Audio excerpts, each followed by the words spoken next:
어머니, 저희랑 같이 살 계획은 없으신 거죠? 수연의 말이 곧장 내가 가슴을 찔렀습니다. 이정숙은 잠시 멈춰섰습니다. 숨이 턱 막히고 눈앞이 조금 멍해졌어요. 갑자기 그건 또 무슨 말이니, 수연아. 아니요, 그냥요. 이 집이 솔직히 저희가 살기엔 조금 좁잖아요.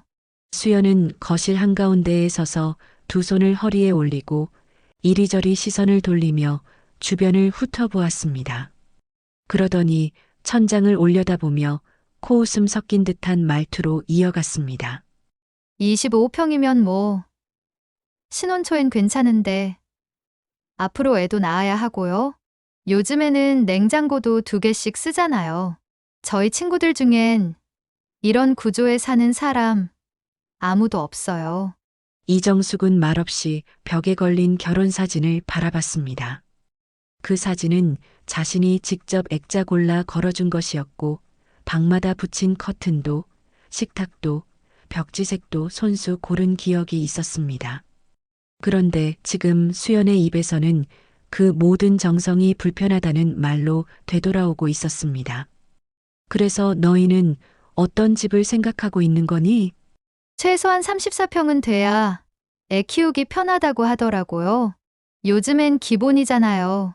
그 정도는 아무리 생각해도 이 집은 너무 숨 막히고 수납도 안 되고 불편해요. 솔직히. 말투는 존댓말인데 표정은 이미 비웃는 얼굴입니다. 이정숙은 그걸 보면서도 말은 아꼈습니다. 불편하다는 말이 무례하게 들리지는 않게 하려 애쓰는 말투라는 걸 이정숙은 이미 너무 잘 알고 있었습니다. 뒤늦게 들어온 진수가 수연을 말리듯 조심스럽게 중얼거렸습니다. 수연아, 어머니 계시잖아. 말을 좀 조심해서. 저는 그냥 제 생각 말한 거예요. 어머님한테 예의 없이 말한 것도 아니고 이 집은 이제 저희 명의로 된 집이잖아요. 당연히 제 의견도 낼 수 있는 거 아닌가요? 이정숙은 그 말을 듣고도 한참 동안 아무 말도 하지 않았습니다. 그러나 눈빛은 흔들리지 않았습니다. 수연아, 이 집은 말이야. 아버지 돌아가시기 전에 구입했어. 우리는 평생 아껴 모은 돈으로 겨우 장만한 집이지. 네, 알고 있죠. 그래서 그때 명의도 저희 이름으로 해주신 거잖아요. 그만큼 믿고 맡겨주신 거라고 생각했어요. 수연은 테이블 위에 놓인 등기부 등본을 살짝 밀었습니다. 문서 위엔 진수와 수연의 이름이 나란히 찍혀 있었습니다. 어머님도 이제는 편하게 사셔야죠. 이제 저희가 이 집에서 시작해 보려고요. 그래서 잠시만 자리를 비켜주실 수 있으실까요? 이정숙은 조용히 말했습니다. 그래서 내가 어디로 가면 되겠니? 수연은 더는 말을 잇지 않았습니다. 진수는 고개를 떨군 채 끝내 눈을 들지 않았습니다. 수연이 다시 입을 열었습니다. 그냥 어머님이 원래 살던 곳으로 돌아가시면 되는 거 아닌가요? 아버님 계실 때도 그곳에서 오래 사셨잖아요. 수연아, 우리 집은 전세였어. 만료되면서 나온 거란다. 수연의 얼굴이 잠깐 굳어졌지만 곧바로 다른 표정으로 바뀌었습니다. 그럼 다른 집을 구하시든지요. 요즘엔 원룸도 깔끔하게 나온 곳이 많던데요. 혼자 사시기엔 그게 더 편하실 것 같아요. 이정숙의 눈가에 잠깐 떨림이 지나갔습니다. 하지만 단 한마디 반박도 하지 않고 그저 조용히 시선을 거두었습니다. 억울한 어머니의 이야기가 마음에 남으셨다면 구독과 좋아요를 눌러주시고 함께 끝까지 지켜봐 주세요. 이정숙은 원룸이라는 말에 가슴 깊은 곳에서 뭔가 무너지는 소리가 들렸습니다. 수연아, 지금 너는 나한테 원룸에서 혼자 살라고 하는 거니? 아니에요. 그런 뜻이 아니라요. 그냥 어머님도 독립적으로 사시는 게 좋을 것 같다는 말씀이에요. 저희도 신혼이니까 서로 간섭받지 않고 지내는 게 나을 것 같아서요. 진수가 불편한 듯 고개를 들었습니다. 수연아, 그만해. 어머니가 듣고 계시잖아. 진수 씨도 속으론 답답하다고 생각하고 계시잖아요. 어머님 눈치 보느라 말 못 하시는 거지. 사실은 저랑 생각이 똑같으시면서요. 수연은 진수를 바라보며 확신에 찬 표정을 지었습니다. 마치 진수의 마음을 다 안다는 듯한 그런 표정이었습니다. 이정숙은 두 사람을 번갈아 바라봤습니다. 아들의 얼굴에서 부정의 말을 찾으려 했지만 진수는 여전히 바닥만 바라보고 있었습니다. 이정숙은 거실 한복판을 조용히 걸어 나왔습니다. 걸음 하나, 시선 하나에도 마음이 눌려왔습니다. 신혼 살림 준비한다고 이리 뛰고 저리 뛰며 가전 하나, 가구 하나 허투루 고른 적 없었는데 그 마음을 담아 마련한 집이 이제는 작다며 나가달라는 소리를 듣는 공간이 되어버렸습니다. 그 자리에 함께 선 아들은 아무 말도 하지 않았습니다. 이정숙은 그 침묵이 더 깊은 상처로 남았습니다. 말보다 잔인한 게 침묵일 때가 있죠. 그날은 그랬습니다. 수연의 말들이 귓속에서 맴돌았습니다. 원룸에서 혼자 살라는 말, 간섭받지 않고 지내자는 말, 그리고 진수가 속으론 답답해한다는 말까지. 그 모든 말들이 이정숙의 가슴에 날카로운 가시처럼 박혔습니다. 이정숙은 속으로 조용히 말했습니다. 그래, 내가 그렇게 원하던 집이니 가져라. 대신 우리 인연도 거기까지다. 그 말은 아직 입 밖으로 나오진 않았지만 그날부터 이정숙의 마음은 조금씩 달라지기 시작했습니다. 평생을 아들을 위해 살아온 어머니의 마음에 처음으로 차가운 바람이 불기 시작한 순간이었습니다. 아침 햇살이 들어오기도 전 이정숙은 조용히 일어나 작은 방 책장을 열었습니다. 멀쩡한 이불이 깔린 방인데도 낯선 사람의 집처럼 느껴졌습니다. 이젠 이 공간에서 짐을 싸야 하는 입장이 된 겁니다. 안방 장롱 문을 열어 결혼식 날 입었던 한복을 꺼냈습니다. 그 한복을 곱게 개며 이정숙은 마음속으로 중얼거렸습니다. 이 집 떠나는 거 별일 아닌 것처럼 넘기자. 그냥 애들한테 자리를 내주는 거라 생각하자. 거실에선 수연의 목소리가 들렸습니다. 어머님, 이사 날짜는 다음 주로 정해뒀어요. 짐은 저희가 따로 옮겨드릴 테니까 너무 걱정 마세요. 내 물건은 내가 챙기마. 이정숙은 짐을 싸는 손을 멈추지 않았습니다. 수연은 모른 척 미소만 지었습니다. 그럼 다행이네요. 아, 그리고요. 요 앞에 월세방 하나 구해뒀어요. 반지하긴 한데 거기서 당분간 계시면 되지 않을까 싶어서요. 이정숙은 순간 손에 들고 있던 바지 한 벌을 꾹 움켜쥐었습니다. 말은 하지 않았지만 손끝에 힘이 들어갔습니다. 반지하는 싫다. 계단 내려갈 힘도 없다. 그럼 딸한테 연락해 보세요. 제가 그쪽까지 신경 쓸 여유는 없어서요. 그 말에 이정숙은 눈을 감았습니다. 그리고 천천히 고개를 들며 단단하게 말했습니다. 그래, 그러마. 너희 신혼집 방해하지 않을 테니 걱정 말거라. 수연은 피식 웃으며 고개를 끄덕였습니다. 그 순간 진수가 주방 쪽에서 우물쭈물하다가 어머니 쪽으로 다가왔습니다. 어머니 미안해요. 내가 더 잘했어야 했는데. 이정숙은 잠시 아들의 얼굴을 바라봤습니다. 그 눈빛 속에서 진심이 아닌 책임 회피를 읽었습니다. 진수야, 미안하단 말은 내가 할 말이 아니란다. 살다 보면 누군가는 외면하고 누군가는 참고 살아가는 거다.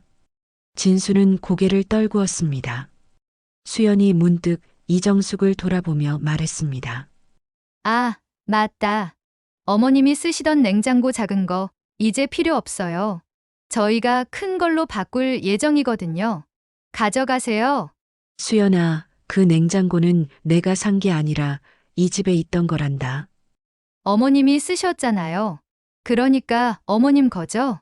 저희는 새 걸로 쓸 거니까 그냥 가져가세요. 이정숙은 그 말을 듣고 씁쓸하게 웃었습니다. 자신이 평생 써온 냉장고마저 이젠 버리고 싶다는 뜻으로 들렸습니다. 그리고요, 어머님 방에 있던 화장대도요. 저희는 이케아에서 새로 살 거예요. 그것도 가져가세요. 수연은 마치 자선을 베푸는 듯한 말투로 이어갔습니다. 참, 진수 씨. 어머님 짐 옮기는 것도 이사업체 부르지 말고 우리가 해요. 돈 아껴야죠. 진수가 난처한 표정으로 말했습니다. 수연아, 그래도 어머니 짐인데. 뭐가 많겠어요? 옷가지 몇 벌이랑 화장품 조금이면 끝이잖아요. 택시 한 번이면 충분할 것 같은데요. 이정숙은 말없이 옷장을 정리하고 있었지만 수연의 목소리는 계속 들렸습니다. 어머님도 이제 자유로워지시는 거예요. 좋잖아요. 저희 눈치 안 보고 편하게 사실 수 있고요. 그러더니 수연은 갑자기 밝은 목소리로 진수에게 말했습니다. 자기야, 어머님 나가시면 우리 안방을 더 넓게 쓸 수 있어요. 침실 하나는 서재로 만들고 하나는 나중에 아기 방으로 쓰면 되고요. 이정숙의 손이 잠시 멈췄습니다. 아직 자신이 나가지도 않았는데 벌써 방 용도를 정하고 있다니요. 수연아, 어머니가 다 들으실 수 있어. 괜찮아요. 어차피 나가실 거잖아요. 미리 계획 세우는 게 좋죠. 수연은 전화기를 들어 누군가에게 전화를 걸었습니다. 언니, 나야. 드디어 어머님이 나가시기로 했어. 응, 맞아. 이제 우리끼리 살 수 있게 됐어. 진짜 답답했거든? 이정숙은 그 통화 내용을 들으며 옷을 개는 손에 더욱 힘을 주었습니다. 언니도 시어머니랑 살 때 얼마나 힘들었는지 알잖아. 나도 이제 자유야. 어머님도 본인이 나가겠다고 하셨어. 내가 쫓아낸 것도 아니고. 통화를 마친 수연이 이정숙을 향해 말했습니다. 어머님, 늦어도 이번 주 안에는 나가실 수 있죠? 다음 주에 가구 배치 바꾸려고 하거든요. 이정숙은 오후가 되기 전 자신의 옷가지 몇 벌과 책, 약봉투를 작은 여행 가방에 넣었습니다. 손에 익은 그 가방은 딸에게 갔던 적 말고는 꺼낸 적이 없었죠. 수연의 말들이 귓속에서 계속 맴돌았습니다. 반지하 방을 구해뒀다는 말, 냉장고와 화장대를 가져가라는 말, 그리고 전화로 누군가에게 자유를 얻었다고 말하던 거 목소리까지 모든 말들이 이정숙의 가슴에 모처럼 박혔습니다.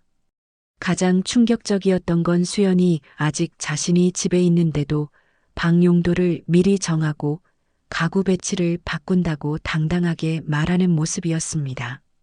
그 순간 이정숙은 깨달았습니다. 수연에게 자신은 이미 존재하지 않는 사람이었다는 걸요. 아파트 단지를 나서면서 뒤를 돌아보지 않았습니다. 등기부등본 위에 찍힌 이름이 자신이 아끼고 믿었던 사람들의 이름이었다는 것.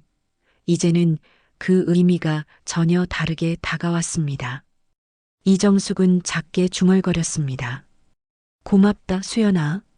내가 진짜 어떤 사람인지 이제는 확실히 알겠구나. 그날 이정숙은 혼자 짐을 들고 나왔습니다. 그리고 걸어가며 조용히 딸에게 전화를 걸었습니다. 지은아, 엄마가 오늘부터 너희 집에 좀 있어야겠다. 말은 나중에 하고 지금 좀 내 얼굴이 보고 싶다. 현관문이 열리자 지은이 슬리퍼를 끌며 나왔습니다. 엄마? 이정숙은 한 손엔 작은 여행 가방을, 다른 손엔 장바구니 하나를 들고 서 있었습니다. 모자는 눌러 쓰고 있었고 구두 대신 운동화를 신고 있었습니다. 지은은 놀란 듯 뛰어나오더니 아무 말 없이 이정숙을 끌어안았습니다. 무슨 일이야, 엄마? 왜 말도 없이 갑자기 와? 내 얼굴이 보고 싶었다. 이정숙은 짧게 말하며 웃었지만 지은은 그 웃음이 억지라는 걸 바로 알아챘습니다. 가방을 받아 안방으로 옮겨주고 주방에 물을 올리며 다시 물었습니다. 오빠네랑 무슨 일 있었어요? 아니다, 아무 일 없었다. 그냥 잠깐 이 집 공기가 더 좋아서 왔다. 지은은 조용히 엄마를 바라봤습니다. 엄마의 입가엔 미소가 있지만 눈빛은 무너져 있었습니다. 그 표정을 지은은 어릴 때부터 봐왔습니다. 속상한 일이 있어도 말 안 하고 웃으며 넘기던 그 얼굴. 진수 오빠는 뭐래요? 아무 말도 안 했다. 수연이 언니가 또 뭐라 그랬죠? 이정숙은 고개를 돌렸습니다. 잠시 숨을 고르더니 지은을 향해 말했습니다. 지은아, 엄마가 사준 집에서 나가달라고 하더구나. 그게 다야. 지은의 눈이 커졌습니다. 손에 들고 있던 머그컵이 약하게 떨렸고 입술이 바짝 말라붙은 듯 말이 쉽게 나오지 않았습니다. 말도 안 돼. 그 집 엄마가 사준 거잖아. 명의는 진수랑 수연이로 돼 있다. 처음부터 그렇게 해줬지. 애들 시작할 때 도움되라고 해줬지. 그런데 엄마를 이제 와서 쫓아내? 진수 오빠가 가만히 있었단 말이에요? 이정숙은 고개를 끄덕였습니다. 말없이 눈 한 번 깜빡이며 나는 그냥 얹혀 사는 사람일 뿐이었다. 그 아이들 눈엔 그렇게 보였던 거지. 지은은 조용히 주방 창문을 닫았습니다. 그리고 어머니 맞은편에 앉아 한참을 바라봤습니다. 엄마, 그 집 명예 관련 서류 아직 있어요? 있지, 유언장은? 있다. 지은은 천천히 고개를 끄덕였습니다. 그럼 잘 됐네요. 엄마, 이제는 참지 말아요. 지은이 찬장에서 서류 봉투를 꺼내며 말했습니다. 엄마, 우리도 법무사 선생님께 상담받아보는 게 어때요? 그 집 구입할 때 엄마가 전액 지불했다는 증빙 서류들 다 있잖아요. 지은아, 괜찮다. 그냥 애들이 행복하게 살면 되는 거다. 무슨 소리예요? 엄마를 쫓아내고 어떻게 행복하게 살아요? 지은의 목소리가 떨렸습니다. 차분하게 말하려 했지만 분노가 앞섰습니다. 수연이 언니, 진짜 어떻게 그런 말을 해요? 엄마 앞에서 나가라고 대놓고 말하는 게 사람이 할 짓이에요? 지은아, 너무 흥분하지 마라. 엄마는 왜 그렇게 착해요? 진수 오빠도 그렇고 수연이 언니도 그렇고 다들 엄마가 착하니까 우습게 보는 거잖아요. 지은은 핸드폰을 꺼내 진수에게 전화를 걸었습니다. 몇 번 신호음이 울리다가 연결됐습니다. 오빠, 나 지은이야. 지은아, 무슨 일이야? 오빠, 엄마가 우리 집에 와 계셔. 무슨 일인지 알아? 전화 너머로 잠시 침묵이 흘렀습니다. 지은아, 그게 오빠는 가만히 있었어요? 수연이 언니가 엄마를 쫓아냈다면서요. 그건 쫓아낸 게 아니라 그럼 뭐예요? 엄마가 스스로 나가겠다고 했다는 거예요? 진수의 목소리가 작아졌습니다. 수연이가 좀 예민해져 있어서 예민하면 시어머니를 쫓아내도 돼요? 그 집 엄마가 사준 거잖아요. 지은아, 목소리 좀 낮춰. 지은이는 정말 화가 나서 전화를 끊어버렸습니다. 그리고 이정숙을 바라보며 말했습니다. 엄마, 오빠는 완전히 수연이 편이에요. 변명하는 것도 아니고 그냥 수연이 예민하다고 두둔하기만 해요. 이정숙은 지은의 손을 잡았습니다. 지은아, 그 아이 마음도 이해해라. 신혼인데 시어머니랑 같이 사는 게 쉽지 않았을 거다. 엄마, 왜 자꾸 수연이 편을 들어요? 엄마가 그렇게 이해해주니까 더 우습게 보는 거예요. 지은의 눈에 눈물이 맺혔습니다. 어머니의 착함이 고마우면서도 그 착함 때문에 상처받는 모습이 견디기 힘들었습니다. 이정숙은 딸 지은의 손을 맞잡았습니다. 말보다 따뜻했고 위로보다 단단했습니다. 혼자서도 버틸 수 있다고 믿었지만 딸의 손을 잡는 순간 그 믿음은 조금 내려놓아도 된다고 느꼈습니다. 지은의 분노하는 모습을 보며 이정숙은 깨달았습니다. 자신이 참고 넘어가려 했던 일들이 사실은 참아서는 안 될 일들이었다는 거요. 딸의 눈에 비친 자신의 모습이 너무나 초라하고 불쌍해 보였습니다. 그날 밤 이정숙은 거실에 불을 끄고 소파에 앉았습니다. 등 뒤로 기댄 창문 너머로는 아파트 불빛들이 희미하게 번져 있었고 귓가엔 수연이의 말투가 자꾸 떠올랐습니다. 잠시만 비켜주실 수 있으실까요? 그 말에 담긴 무게를 이제야 실감하는 밤이었습니다. 그리고 지은의 분노를 보며 처음으로 생각했습니다. 정말로 이대로 넘어가야 하는 건지 아니면 당당하게 맞서야 하는 건지를요. 햇살이 살짝 들이치는 아침, 지은은 조용히 안방 장롱을 열었습니다. 서랍 깊숙한 곳에 고이 접혀 있던 작은 봉투가 눈에 들어왔습니다. 손때가 묻은 갈색 봉투, 그 위엔 이정숙 남편의 이름이 단정히 적혀 있었습니다. 엄마, 이거 아빠가 남기신 거예요? 응. 내 아버지가 돌아가시기 몇 달 전쯤에 직접 써둔 거야. 그땐 쓸 일이 없을 거라고 생각했는데 이제는 꺼내봐야 할 때가 온 것 같구나. 이정숙은 봉투를 들고 소파에 앉았습니다. 손끝이 약간 떨렸지만 눈빛은 단단했습니다. 지은이 옆에 앉자 이정숙이 말했습니다. 진수 명의로 된 그 집, 사실은 명의 신탁이야. 법적으로도 문제없게 하려고 당시 변호사에게 확인받고 작성한 문서야. 이 안에 있어. 내 아버지가 그 집은 결국 내가 다시 찾아야 할 수도 있다고 하셨거든. 지은은 조용히 고개를 끄덕였습니다. 엄마, 이거 다시 돌려놓을 수 있어요. 명확한 증거 있고 유언장과 명의신탁 해지 문서까지 있다면 법적으로도 가능한 일이에요. 그래. 근데 나는 지금 집이 아쉬운 게 아니다. 이정숙의 목소리는 낮고 단단했습니다. 지은은 잠시 침묵하다가 물었습니다. 그럼 무엇을 되찾고 싶은데요? 사람이 사람에게 지켜야 할 도리. 그걸 다시 가르쳐주고 싶다. 그 순간 이정숙의 휴대전화가 울렸습니다. 진수가 전화했지만 이정숙은 받지 않았습니다. 대신 지은이 자신의 휴대전화를 들었습니다. 수연 씨? 네, 엄마 지금 옆에 있어요. 전화기 너머에서 수연의 목소리가 흘러나왔습니다. 지은아, 내가 지금 좀 힘든데 어머님이 왜 그러시는지 모르겠네. 우린 그냥 신혼집 조금 정리하려던 거고 어머님은 오히려 우리가 모시려고 했던 거잖아. 지은은 눈을 감고 짧게 숨을 들이마셨습니다. 올케 언니, 엄마한테 나가달라고 말한 게 모시는 거예요?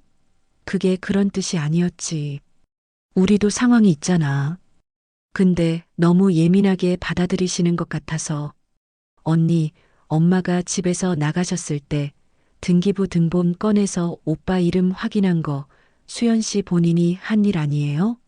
수연은 대답하지 않았습니다. 이젠 그냥 엄마도 지키고 그 집도 제자리에 돌려놓을 거예요. 지은은 전화를 끊었습니다.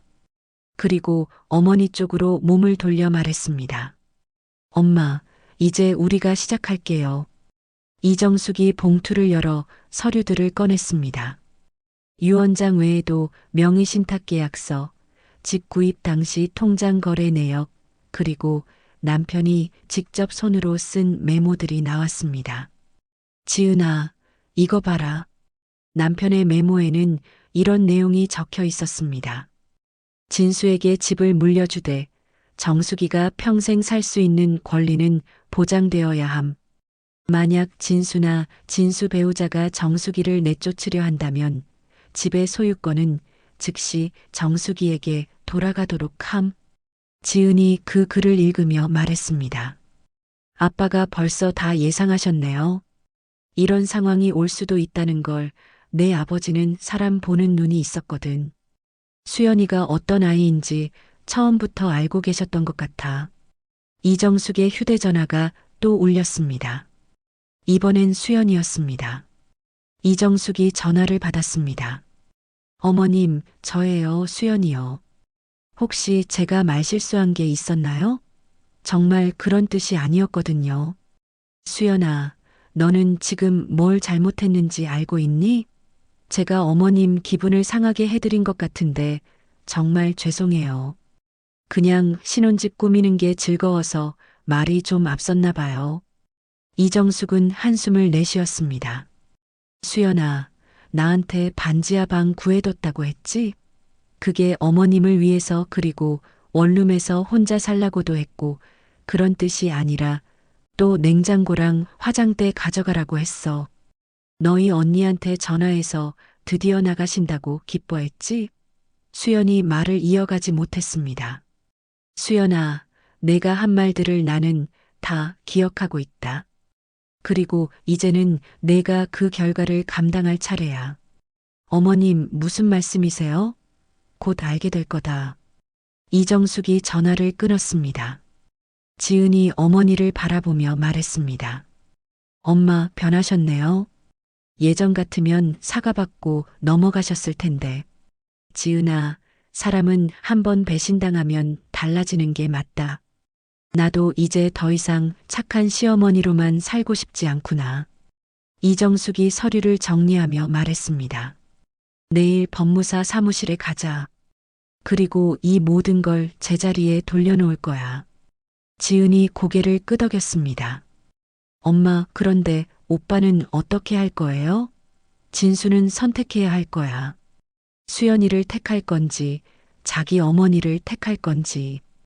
이정숙은 유언장이 들어있는 봉투를 조심스럽게 가슴에 품었습니다. 그 종이 한 장에 담긴 것은 돈도 집도 아닌 자존심과 믿음이었습니다. 남편이 남겨준 마지막 선물은 집이 아니라 자신을 지킬 수 있는 힘이었습니다. 그 힘으로 이정숙은 더 이상 참지 않기로 결심했습니다. 착하기만 했던 시어머니는 이제 끝이었습니다. 이정숙은 이제 결심했습니다. 딸과 함께 조용하지만 단단하게 자신의 자리를 되찾기로 말입니다. 수연이 배신의 대가가 무엇인지, 그리고 진수가 어떤 선택을 해야 하는지 똑똑히 보여줄 것입니다. 수연은 아침부터 눈치를 보기 시작했습니다. 전에는 당연하게 여겨졌던 것들이 이제는 하나둘씩 흔들리는 느낌이 들었거든요. 리모컨을 쥐었다 놓기를 반복하고 불도 켰다 껐다, 창문도 열었다 닫았다 하면서 마음이 영 안정되지 않았습니다. 진수는 조용히 신문을 들고 있었지만 수연은 그 침묵이 더 불편했습니다. 여보, 혹시 어머님 오늘도 지은이네 계신데요? 진수는 신문을 내려다보다가 고개를 끄덕였습니다. 응, 한동안 거기 계신다고 하셨어. 수연은 속이 타들어가는 느낌이었어요. 자기 말 한마디 때문에 시어머니가 집을 나갔다는 사실이 아직도 납득되지 않았습니다. 그날 나 정말 막말한 거 아니잖아.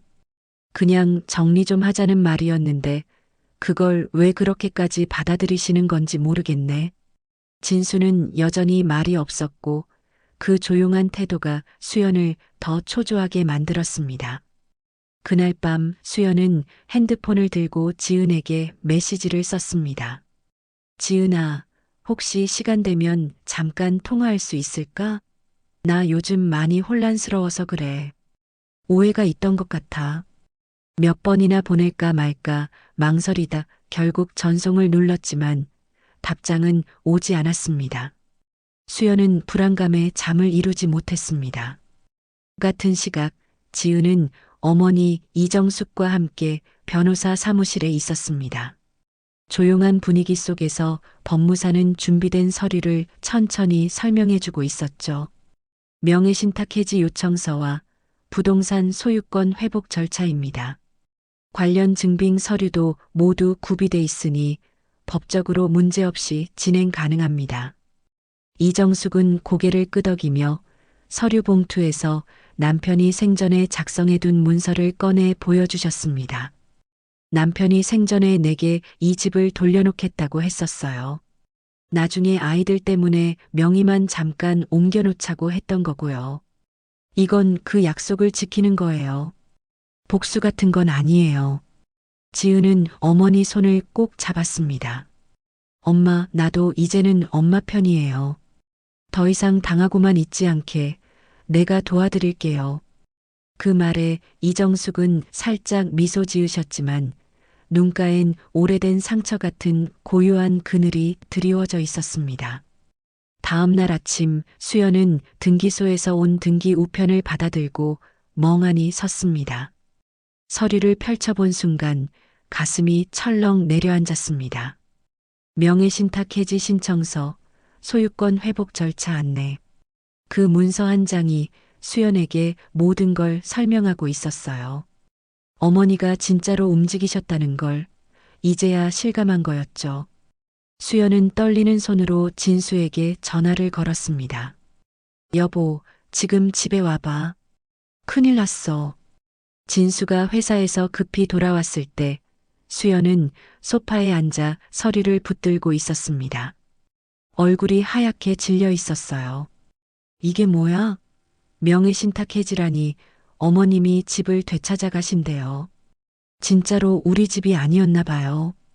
진수는 서류를 받아 찬찬히 읽어보았습니다. 그러자 점점 표정이 굳어졌습니다. 이거 언제부터 준비하신 거야?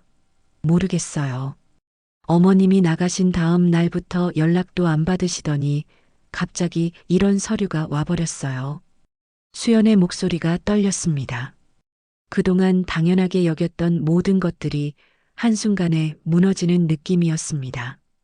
여보, 나 정말 그렇게 잘못한 거야? 어머님을 쫓아낸 것도 아니고 그냥 조금 정리하자고 했던 건데 진수는 대답하지 않았습니다. 사실 그도 그날 수연이 한 말들을 기억하고 있었거든요. 반지하 방을 구해뒀다는 말, 원룸에서 혼자 살라는 말, 그리고 언니에게 전화해서 자유를 얻었다고 기뻐하던 오삽까지. 수연아, 솔직히 말해. 너 어머니한테 나가라고 한 거 맞지? 그런 뜻이 아니었다고 했잖아.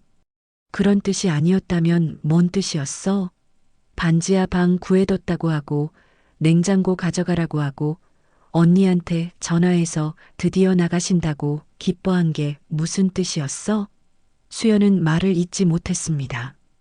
진수의 눈빛이 차가워지는 게 느껴졌습니다. 진수 씨, 지금 나를 원망하는 거예요? 원망이 아니라 후회야. 내가 그때 왜 가만히 있었을까 하는 후회. 수연은 눈물을 흘리며 진수의 팔을 잡았습니다. 여보, 나도 모르겠어요. 정말 그런 뜻이 아니었는데 왜 이렇게 됐는지. 어머님한테 사과드릴게요. 무릎 꿇고 빌어서라도 용서받을게요. 진수가 한숨을 내쉬었습니다. 수연아, 이미 늦었어. 어머니는 이미 마음을 정하셨어. 그때 진수의 휴대전화가 울렸습니다. 지은이었습니다. 오빠, 내일 오후 2시에 법무사 사무실로 와주세요. 주소는 문자로 보낼게요. 지은아, 이게 무슨 명의 이전 절차 설명 들으시고 사인하실 것들이 있어요. 늦지 마세요. 지은은 전화를 끊어버렸습니다. 수연은 그제서야 깨달았습니다. 자신이 얼마나 큰 실수를 했는지, 그리고 그 대가가 얼마나 혹독한지를요. 당연하다고 여겼던 모든 것들이 사실은 시어머니의 선에 위에 있었다는 걸 이제서야 알게 됐습니다. 진수 역시 혼란스러웠습니다. 아내를 감쌌지만 동시에 어머니를 저버린 자신에 대한 자책감이 밀려왔습니다. 그는 선택해야 했습니다. 하지만 이미 어머니는 선택을 끝내셨고 이제 그 결과를 받아들여야 할 차례였습니다. 그날 밤 수연은 잠을 이루지 못했습니다. 창밖을 바라보며 생각했죠. 어떻게 하면 이 상황을 되돌릴 수 있을지, 어떻게 하면 시어머니의 마음을 돌릴 수 있을지. 하지만 답은 나오지 않았습니다. 이미 선을 넘어버린 후였으니까요. 수연은 소파에 주저앉은 채 서류 봉투를 내려다보고 있었어요. 손끝이 떨렸고 입술은 바짝 마르기 시작했지요. 진수야, 이거 어머니가 보내신 거야. 우리 집 명의가 바뀌는 것 같아. 진수는 놀란 눈으로 서류를 받아들었고 한 장 한 장 넘기며 읽기 시작했습니다. 그의 얼굴은 점점 굳어갔어요. 이게 무슨 말이야? 명의신탁 해지? 소유권 회복? 이걸 왜 지금 수연은 겁이 났지만 동시에 억울한 마음도 들었습니다. 우리 그렇게까지 잘못한 거 없잖아. 내가 그날 좀 예민하긴 했지만 이건 너무한 거 아니야? 그냥 대화로 풀 수 있었잖아. 진수는 깊은 한숨을 쉬며 고개를 떨궜습니다. 수연아, 사실 어머니한테 예전부터 말은 있었어. 진명이는 일단 우리 앞으로 해두고 나중에 상황 봐서 다시 돌려놓자고. 그게 아버지 유언 같은 거였거든. 수연은 그 말을 듣자마자 자리에서 벌떡 일어났어요. 뭐라고? 그럼 당신 그걸 알고 있었단 말이야?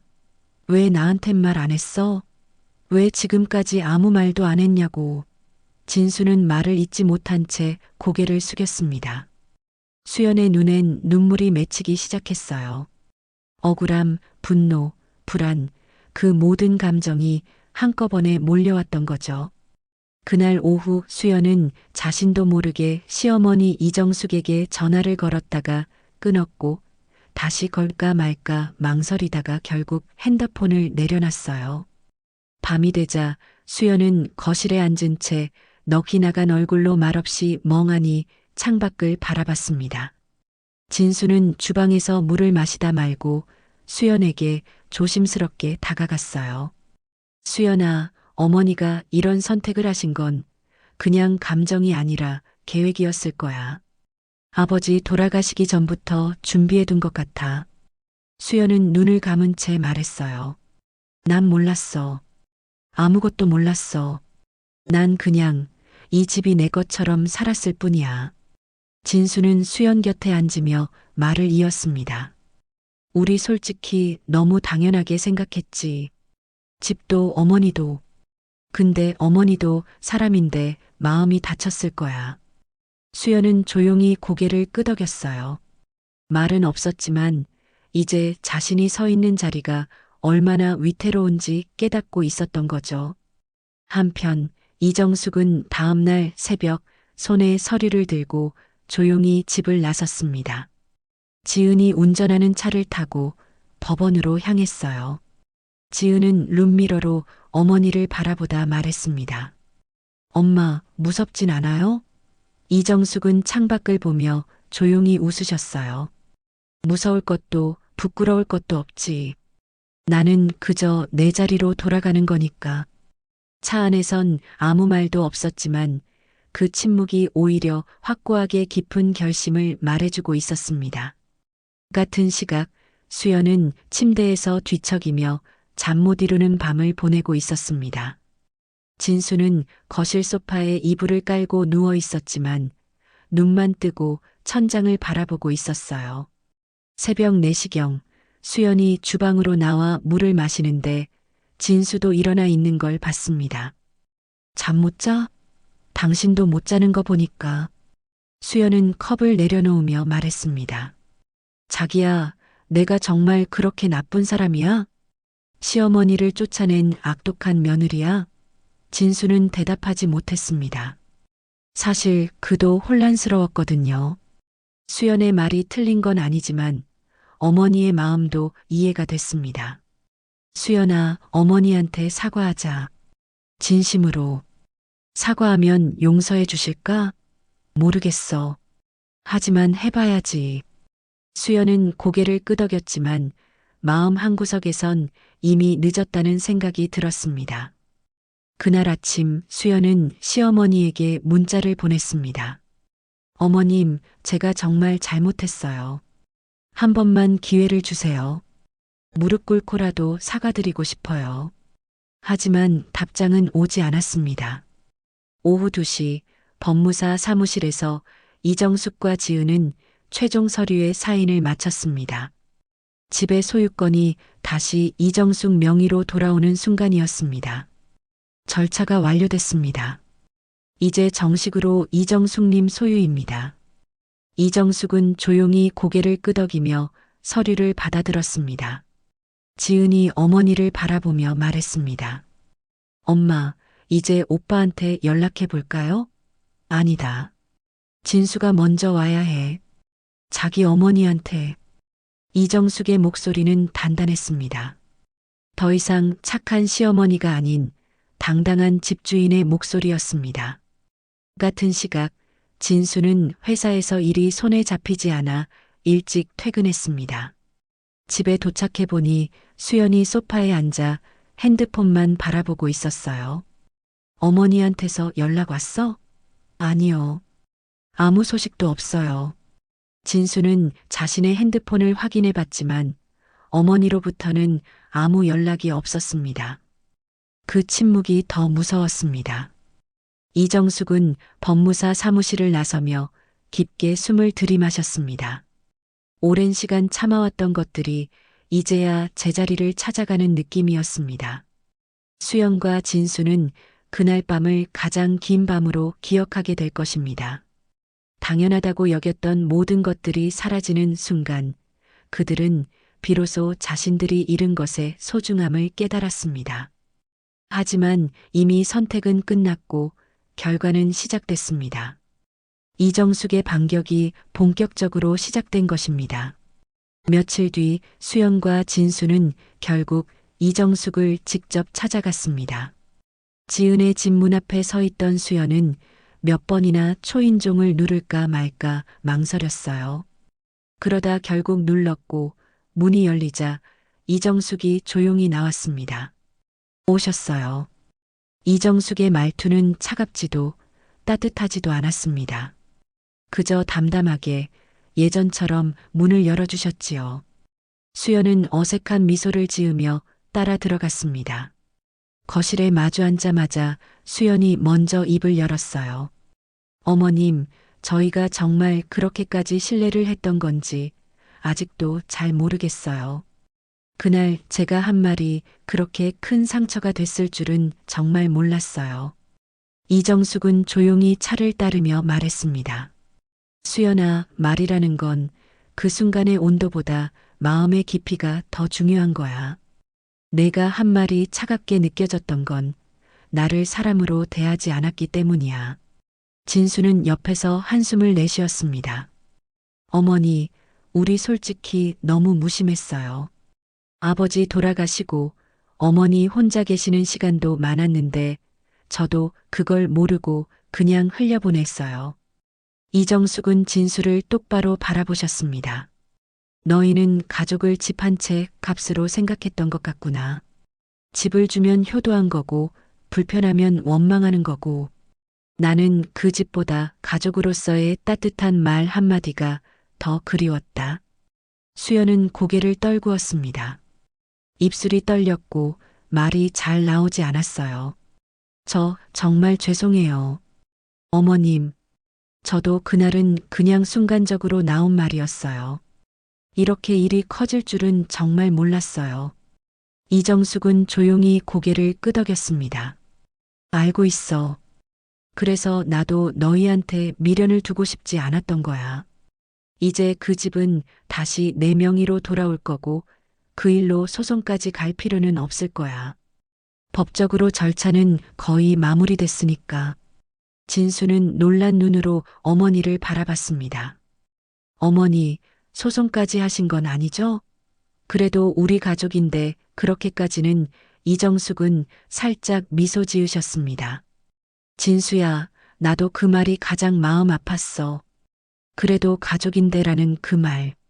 가족이라서 나는 참아왔고 말도 아꼈고 속으로만 울었단다. 하지만 이제는 나 자신을 지켜야 하니까. 수연은 결국 눈물을 보였고 지은은 주방에서 조용히 그 광경을 지켜보고 있었어요. 그때 이정숙이 서류 봉투를 꺼내 테이블 위에 놓았습니다. 자, 이제 현실적인 이야기를 해보자. 집 명의는 다시 내 것이 됐고 너희는 한 달 안에 이사를 나가야 한다. 수연의 얼굴이 하얗게 질렸습니다. 어머님, 한 달이요? 그럼 저희는 어디서? 그건 너희가 알아서 해야 할 일이지. 내가 나한테 반지 하나 원룸을 추천했던 것처럼 말이야. 이정숙의 목소리에는 이제 냉정함이 배어 있었습니다. 수연은 당황해서 진수를 바라봤지만 진수도 할 말이 없었어요. 어머님, 그래도 저희가 그 집에 들인 돈도 있고 가구들도 다 저희가 산 거라서 수연아, 가구는 가져가도 된다. 하지만 그 집은 처음부터 내 돈으로 산 거야. 너희가 들인 돈이라고? 벽지 한번 바른 게 전부잖니. 수연이 눈물을 흘리며 말했습니다. 어머님, 정말 한 번만 기회를 주세요. 제가 정말 달라질게요. 앞으로는 어머님을 진짜 어머니처럼 모실게요. 수연아, 늦었다. 내가 나를 어떻게 생각하는지 이미 다 봤어. 반지하 방 구해뒀다던 그때 내 진심을 봤단다. 진수가 무릎을 꿇으며 어머니 앞에 앉았습니다. 어머니, 제가 잘못했어요. 아내 말리지 못한 것도, 어머니 편을 들지 못한 것도 다 제 잘못이에요. 한 번만 용서해 주세요. 이정숙은 아들을 내려다보며 말했습니다. 진수야, 지금 와서 무릎 꿇는다고 달라지는 건 없어. 내가 선택한 길이야. 아내 편만 들었기 때문에 어머니를 버린 거지. 어머니, 이제 그만 일어나라. 남자가 무릎 꿇는 모습 보기 싫다. 이정숙의 목소리는 단호했습니다. 진수는 천천히 일어났지만 눈물이 흘러내렸어요. 수연이 마지막으로 말했습니다. 어머님, 그럼 저희는 정말 갈 곳이 없어요. 전세금도 다 그 집에 들어갔는데, 수연아, 내가 나한테 했던 말 기억나니? 요즘에는 원룸도 깔끔하게 나온 곳이 많다고 했잖아. 그 말대로 해보거라. 수연은 자신이 했던 말이 그대로 돌아오는 것에 충격을 받았습니다. 이정숙이 모든 것을 기억하고 있었다는 사실에 소름이 돋았어요. 그날 밤 지은은 어머니에게 말했습니다. 엄마, 오늘은 엄마가 이긴 날이에요. 그냥 법적으로가 아니라 마음으로요. 엄마가 진짜 주인이니까요. 이정숙은 딸의 손을 잡고 조용히 대답하셨어요. 이긴 게 아니야. 그저 내 마음 하나 지켜낸 것뿐이야. 그 말 속엔 수많은 시간의 고통과 인내가 담겨 있었고, 이정숙은 조용히 창밖을 바라보며 눈을 감으셨습니다. 지은이 어머니의 어깨를 감싸며 말했습니다. 엄마, 이제 정말 시원하시죠? 수연 언니 얼굴 봤어요?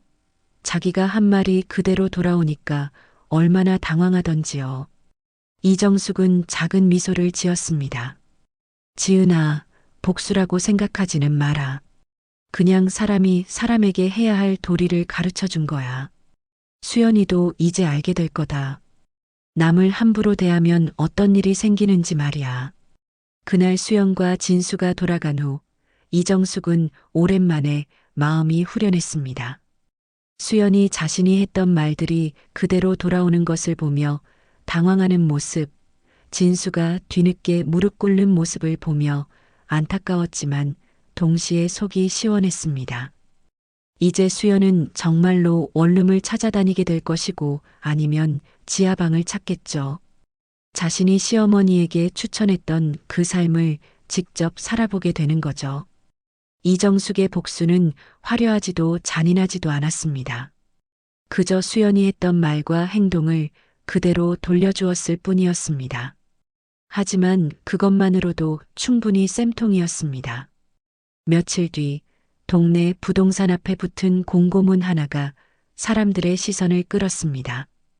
수정아파트 103동 1201호 소유권 이전 완료. 바로 이정숙의 이름이 적혀 있었던 그 문서 한 장. 동네 사람들 사이에서도 소문이 퍼졌고 누가 봐도 알 수 있을 만큼 상황이 바뀐 거였습니다. 수연은 그날 오후 조용히 진수를 불렀습니다. 여보, 이거 진짜 어머님 이름으로 바뀐 거 맞아? 진수는 말없이 고개를 끄덕였습니다. 그리고는 한숨을 쉬며 말했죠. 법적으로 어머니께서 소유권을 회복하셨어. 그동안 아무 말씀 안 하시고 참고만 계셨던 거야.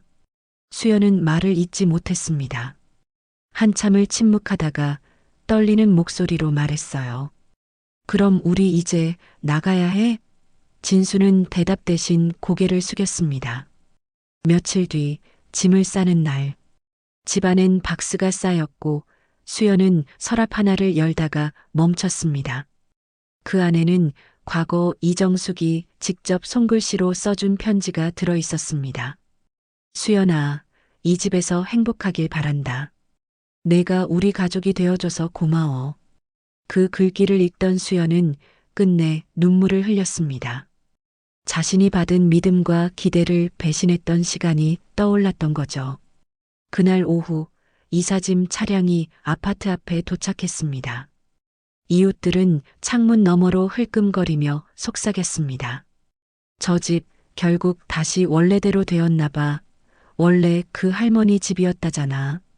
수연은 마지막으로 거실을 돌아보며 깊은 한숨을 내쉬었습니다. 내가 너무 욕심냈던 걸까? 진수는 대꾸 없이 고개를 돌렸고 수연은 울컥하는 감정을 꾹 눌러 삼켰습니다. 같은 시각 이정숙은 마당 한켠에서 화분을 정리하고 있었습니다. 지은이 다가와 말했어요. 엄마, 이젠 좀 후련하세요? 이정숙은 잠시 하늘을 바라보다가 고개를 끄덕였습니다. 후련하진 않아. 마음이 완전히 풀린 것도 아니고 그저 이 정도면 나 자신을 지켜낸 거라고 생각해. 참아온 세월에 대한 작은 위로 정도랄까? 지은은 고개를 끄덕이며 어머니 옆에 나란히 앉았습니다. 그래도 엄마는 멋지셨어요. 어떤 엄마가 자식들 앞에서 이렇게까지 말없이 준비하고 견디세요. 나도 엄마처럼 되고 싶어요. 그 말에 이정숙은 눈을 감고 미소를 지었습니다. 하지만 입꼬리 너머로 살짝 떨리는 숨결이 느껴졌죠. 말없이 견뎌낸 세월의 무게가 이제야 조금 가벼워진 듯 했습니다.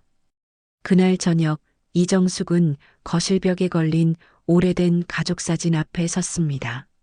아들과 며느리, 딸과 함께 웃고 있는 사진이었죠.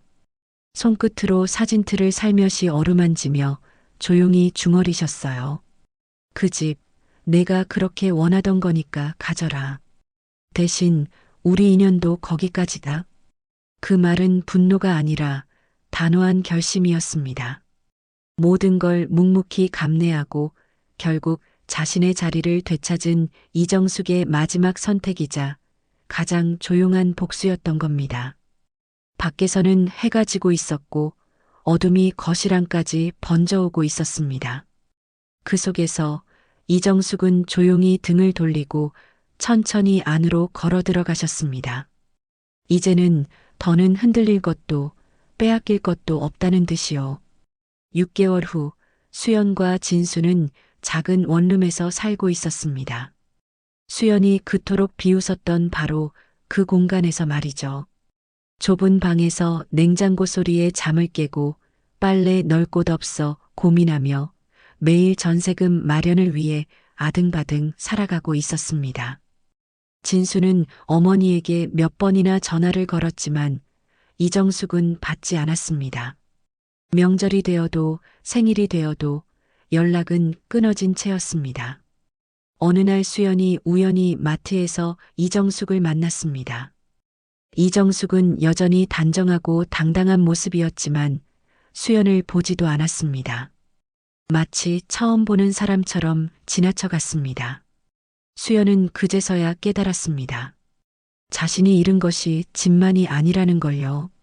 어머니라는 존재, 가족이라는 울타리, 그리고 무엇보다 다시는 돌이킬 수 없는 신뢰를 잃었다는 걸 말입니다.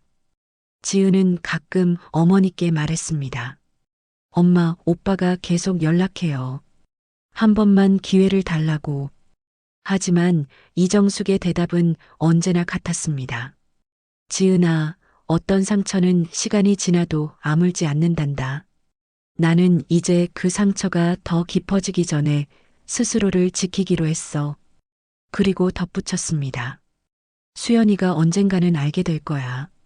자신이 무엇을 잃었는지, 그리고 그것이 얼마나 소중한 것이었는지를. 1년 후, 이정숙은 여전히 그 집에서 평온하게 살고 있었습니다. 벽에 걸린 가족 사진은 이제 지은과 단둘이 찍은 사진으로 바뀌어 있었고 거실엔 이정숙이 좋아하는 꽃들이 가득했습니다. 진수는 때때로 멀리서 그 집을 바라보며 서 있곤 했습니다. 하지만 문을 두드릴 용기는 내지 못했었어요. 자신이 선택한 길의 결과를 받아들이며 살아가는 것, 그것이 그의 몫이었습니다. 수연은 원룸 생활을 하며 매일 후회했습니다. 시어머니에게 했던 말들, 그때의 오만함, 그리고 돌이킬 수 없게 되어버린 모든 것들을 말입니다. 하지만 이미 늦었습니다. 이정숙의 복수는 완벽했습니다. 화려하거나 잔인하지 않았지만 가장 확실한 방법이었습니다. 수연이 했던 말과 행동을 그대로 되돌려준 것, 그것만으로도 충분했습니다. 사람들은 때때로 착한 사람을 우습게 봅니다. 참을성이 많다고 해서 무엇을 해도 괜찮다고 생각하죠. 하지만 모든 참을성에는 한계가 있고 그 선을 넘는 순간 돌이킬 수 없는 결과가 따릅니다. 이정숙은 마지막까지 품위를 잃지 않았습니다. 소리 지르거나 욕하지도 않았고 그저 조용히 자신의 자리를 되찾았을 뿐입니다. 그리고 그것으로 충분했습니다. 수연은 평생 이 일을 기억할 것입니다. 자신이 얼마나 큰 실수를 했는지, 그리고 그 대가가 얼마나 혹독한지를 몸소 깨달으며 살아갈 것입니다. 이것이 바로 진짜 복수입니다. 상대방이 스스로 깨닫게 만드는 것, 그리고 다시는 그런 실수를 하지 않도록 확실히 가르쳐 주는 것 말입니다. 이정숙의 이야기는 여기서 마무리됩니다. 25평이 좁다고 했던 수연은 결국 그보다 훨씬 좁은 원룸에서 살게 되었고 시어머니를 무시했던 대가를 평생 짊어지고 살아가게 되었습니다. 착한 사람이라고 해서 계속 참을 것이라고 생각하면 안 됩니다. 모든 인내에는 한계가 있고 그 선을 넘는 순간 돌이킬 수 없는 결과가 따르죠. 이정숙처럼 조용하지만 확실한 복수, 품위를 잃지 않으면서도 자신의 자리를 지켜내는 지혜. 그것이 진정한 강함이 아닐까요? 여러분은 이 이야기를 보시며 어떤 생각이 드셨나요? 수연의 행동이 정말 화가 나셨나요? 아니면 이정숙의 복수가 통쾌하셨나요? 오늘 이야기가 재미있으셨다면 구독 버튼과 좋아요 버튼 꼭 눌러주세요. 여러분의 구독과 좋아요가 더 좋은 이야기를 만드는 큰 힘이 됩니다. 그리고 댓글로 여러분의 생각도 들려주세요. 수연 같은 며느리 실제로 본 적 있으신가요? 이정숙의 복수 어떻게 생각하시나요? 진수는 정말 잘못이 없을까요? 여러분의 경험담도 궁금합니다. 오늘도 긴 영상 끝까지 시청해주신 여러분 정말 감사합니다.